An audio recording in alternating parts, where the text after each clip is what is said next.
¿Cómo está, señor García? Muy buenas tardes. Buenas tardes, Romy. Espero que se me pueda recibir bien desde donde estoy. Un saludo para todos los oyentes, para todos los audio oyentes en esta tarde. Bien, ya lo veníamos comentando. El Ejecutivo ha destinado ya por el respaldo, confirmación del MEF también 700 millones de soles para la compra de fertilizantes desde Bolivia. ¿Cuál es la implicancia de ello? ¿Cuál es el alcance que tendría, no? Y el tipo de fertilizantes que también se estaría comprando.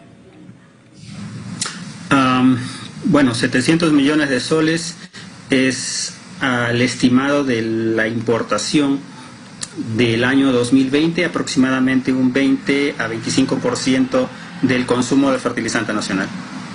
Quiero resaltar algo. En el año 2020 y con los precios del año 2020, el Perú importó aproximadamente 550 millones de dólares en fertilizantes para todas las campañas agrícolas del Perú. Un apoyo de 700 millones de soles a los precios actuales en el 2022 debería representar una cuarta parte de todo este volumen.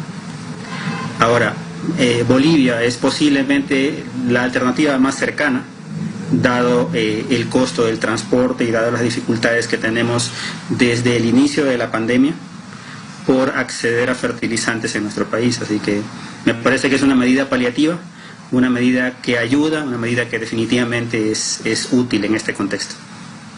Bien, pero usted señala que esto permitiría un poco coberturar la cuarta parte de lo que se necesita en la demanda interna.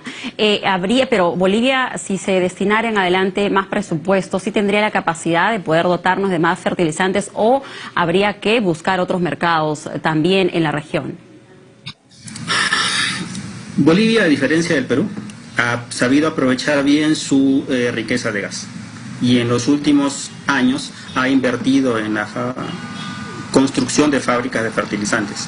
Por lo tanto, ahora creo que tienen una buena capacidad para ser suficientes en fertilizantes nitrogenados principalmente. Me refiero a los fertilizantes que contienen nitrógeno, que son los más importantes o los más consumidos por la agricultura nacional. Y eso es lo que básicamente estamos importando de Bolivia. Los recursos de otros fertilizantes como fosfatos o potasio tienen que venir de otras fuentes muy seguramente. Bien, ahora, el tema de los fertilizantes, que es una gran preocupación para los agricultores, no es de ahora, ¿no? Entendemos que esto ya se viene registrando desde fines del año pasado. Se dijo de que se le iba a apoyar siempre, ¿no? Desde el Ejecutivo, incluso con bonos. Entonces, queremos de repente para que usted nos ayude a comprender qué es lo que pasó ahora para que se triplique, ¿no? Por encima de lo que es habitual. Por ejemplo, conversando con algunos de los agricultores, ellos señalaban de que, por ejemplo, ¿no? Una bolsa de urea solía costar 67 soles, ahora está por encima de los 150 hasta 200 soles. Y sí, pues ahí se ve ya que se ha triplicado el precio. ¿Cuál ha sido el detonante para esta alza ya imparable de los fertilizantes? Esa es una buena pregunta y una pregunta cuya respuesta deberíamos encontrarla no hace 2 años, sino hace 30 años. En primer lugar, el Perú es un país que es 100% importador de fertilizantes. Y eso para todo país es un riesgo. Sobre todo para un país que tiene recursos energéticos, que tiene petróleo, que tiene gas. El Perú fabricó urea hasta los años 80 gracias a las refinerías de Talara y a la disponibilidad de petróleo en Talara. Pero desde la década de los 90 se prefirió por importar todos los fertilizantes, debido a que urea europea o urea de Venezuela llegaba al Perú más barato que fabricarlo.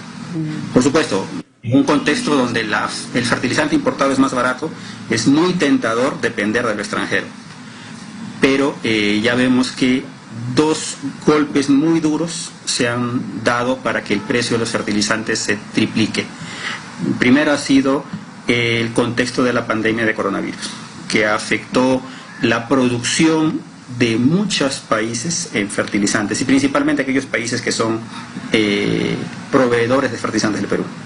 Ustedes comprenden que en un contexto de cuarentenas y de limitaciones portuarias, bueno, la mayoría de empresas que fabricaban fertilizantes tuvieron que parar durante un tiempo. Eso menguó la producción. El segundo efecto de la pandemia ha sido la famosa crisis de los contenedores. Entre el año 2020 y el 2021 hemos visto cómo el transporte marítimo internacional se ha retrasado varios meses. Hay puertos que todavía tienen contenedores sin descartar, sin, digámoslo así, descargar los productos. Y en un contexto donde los contenedores ahora cuestan 6 veces más, obviamente aquellas exportaciones o aquel comercio de alto valor tiene mucho más posibilidad de coger contenedores que los fertilizantes.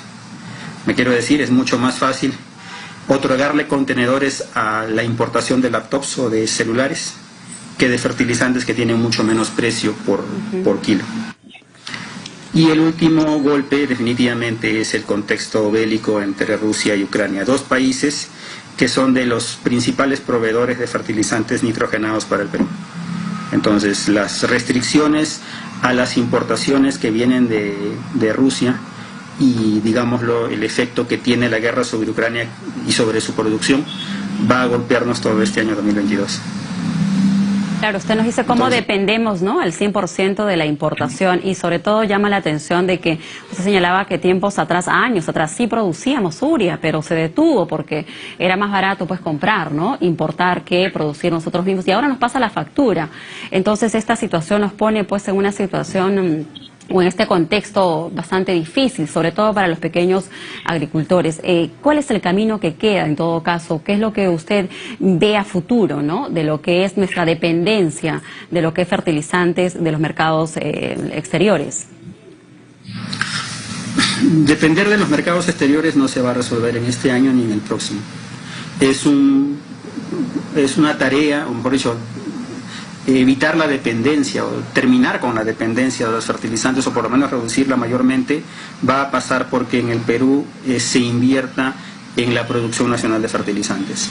¿Tenemos recursos para ellos? Tenemos recursos, porque Camisea es una fuente bastante generosa de gas, y la energía, en este caso el gas o el petróleo, es uno de los principales insumos para producir fertilizantes nitrogenados. El otro insumo es básicamente el aire que todos respiramos.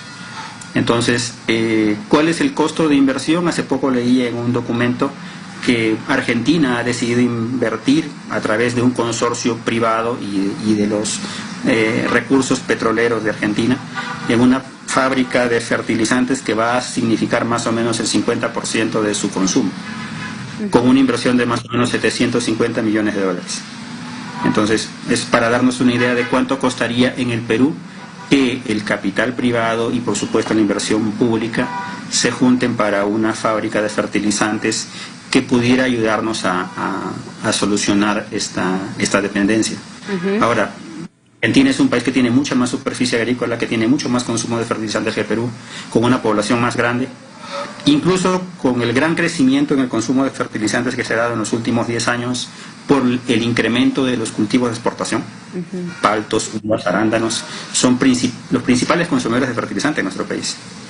E incluso con ese consumo, con ese crecimiento, creo que una fábrica podría ayudarnos a solucionar el problema a largo plazo.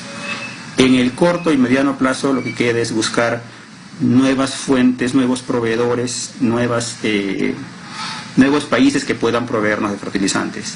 El vecino país del sur, Bolivia, China, pueden ser mercados que hay que explorar y que hay que conocer para poder solucionar nuestra dependencia de fertilizantes nitrogenados. Así es, pero seguiríamos, ¿no? Seguiríamos igual en esa cadena de la dependencia. ¿Y cuál es un poco su opinión? ¿Cómo ve esta propuesta también de que se pueda aprovechar el máximo el guano de isla, ¿no? El Ejecutivo estaba proponiendo, por ejemplo, de que de la producción que se tiene de 20.000 toneladas, esta pueda incrementarse hasta 100.000 toneladas, ¿no? Que un poco eso podría ayudar en algunos sectores de la agricultura familiar. Sí, justamente hace aproximadamente un mes estaba participando de una reunión que organizó la oficina de FAO en el Perú, y ahí los colegas representantes de AgroRural indicaron que se esperaba que este año la explotación llegara a 100.000 toneladas. Una vez más, sería una gran ayuda, especialmente para la pequeña producción, especialmente para los agricultores de menores recursos, y sobre todo para apoyar este sector de la agricultura orgánica que una vez más está creciendo en nuestro país. Pero 100.000 toneladas una vez más, representaría aproximadamente un 5, posiblemente 10% del consumo de fertilizante en nuestro país. Entonces, bien orientados, por ejemplo, los bonos o los apoyos económicos para la adquisición de fertilizantes y bien orientada a la explotación del guano de islas, podría ayudar especialmente en los sectores más deprimidos, más golpeados por la situación. Cuando, señor García, cuando hablamos de pequeñas producciones agrícolas para lo que es el uso del guano en las islas, ¿qué productos se estaría viendo? Porque sabemos de que hay otros que sí necesariamente necesitan fertilizantes como la urea, que no levantan, que no crece si es que uno le pone guano de isla. O sea, ¿qué productos se estaría trabajando con lo que es el guano de la isla si se mejorara esta producción? Aquí creo que tenemos que pensar no solo en los productores, sino principalmente en los consumidores. Ante todo, una pequeña dosis técnica. Y es que todos los cultivos, todas las plantas cultivadas, todo lo que cosechamos necesita nitrógeno. Y ese nitrógeno puede provenir del guano de islas o puede provenir de un fertilizante importado. ¿Cuál es más eficiente? En realidad ambos son muy eficientes, depende de la cantidad que yo voy a utilizar. En el caso del guano de isla necesito utilizar más sacos o más kilos para obtener el mismo rendimiento que con urea. Ahora, ¿hacia dónde deberíamos orientar nuestros recursos naturales, nuestro guano de islas? Tenemos que pensar en aquellos cultivos que más se van a impactar si es que falta fertilizante. Y aquellos cultivos que significan la canasta básica del consumidor peruano. La papa, el arroz, los cereales, algunas legumbres, serían los cultivos a los cuales hay que orientar esta producción. ¿Por qué? Porque tengamos en cuenta lo siguiente: no utilizar fertilizantes, algo que va a ocurrir mucho en la producción de la campaña 2022, va a significar menores rendimientos y menor abastecimiento de mercados el próximo año. Entonces, un mercado nacional, un mercado peruano sin papa, sin arroz, va a significar muchos mayores costos, va a golpear la economía familiar, va a golpear la economía del consumidor, incluso de aquel que está muy lejos del campo, especialmente de quien vive en una ciudad, claro, porque va a encontrar productos comestibles mucho más caros. Muy bien. Bueno, señor García, esperamos que prontamente eso de lo que usted hablaba, ¿no? De esta posible, de tener una planta de fertilizantes, una planta petroquímica que nos permita producir nuestros propios fertilizantes, pues no esté lejos, ¿no? No esté lejos de que pues se pueda concretar en nuestro país. Muchas gracias de estar con nosotros esta tarde. Gracias a ustedes y me despido con una reflexión. El Perú es un país rico en recursos y que podría ser autosuficiente para fertilizantes. Recursos como el fosfato los tenemos en el norte, los tenemos en Bayóvar, en Sechura, y la capacidad de producir fertilizantes nitrogenados también. Entonces es solamente cuestión de concertar esfuerzos, creo yo. Así es, tenemos lo que usted menciona.